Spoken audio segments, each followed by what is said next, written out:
This is one of London's busiest tube stations, and you can't escape the junk food ads.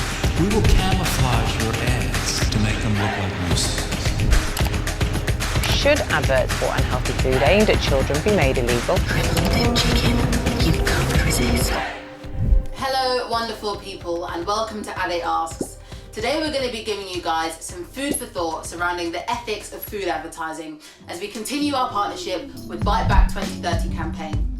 The BiteBack2030 campaign was started by Jamie Oliver, and it has the aim of halving childhood obesity by the year 2030. So as you guys may already know, I really love food and I'm passionate about eating and cooking.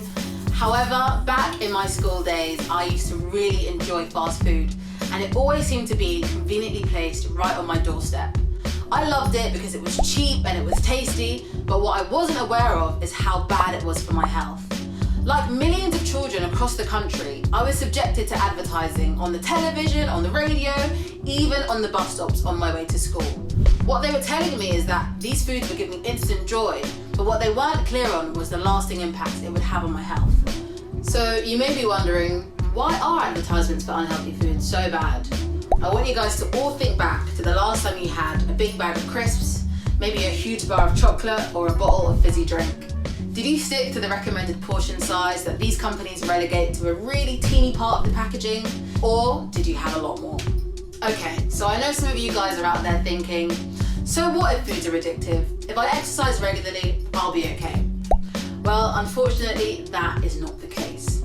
Even if you do avoid the long-term effects of eating unhealthy foods, you may still fall victim to the short-term effects. These are caused by excess fats and excess sugars, which leave us feeling highly energized, reaching a peak, which all comes crashing down, leaving us feeling tired and lethargic, and if you're just like me, very irritable. Supermarkets regularly run promotions on unhealthy food and drinks, and they are always conveniently placed right where the public are most likely to see them. So one week you might save a few quid on a multi-pack of crisps, and the next week you might be buying a full tub of ice cream.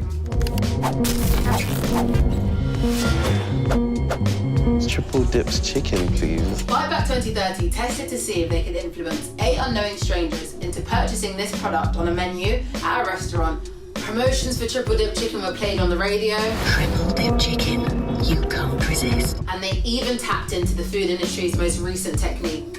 They teamed up with Instagram influencers who have millions of followers, and they made them promote triple dip chicken on their timelines. Yesterday I saw this on my feed. I was thinking he's a doctor, but he's eating greasy food. So what exactly does this tell us? As they are such a powerful influencer on our purchasing habits, advertising for unhealthy foods needs to be moderated.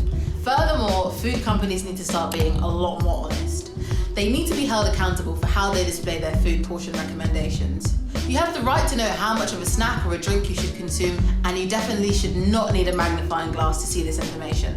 You can take complete control of your own health by learning to cook for yourself. If you head over to Jamie Oliver's YouTube channel, there is a range of easy, delicious, and most importantly, healthy recipes that you can try out for yourself. So go over there, give it a shot, and discover a love of cooking just like I have.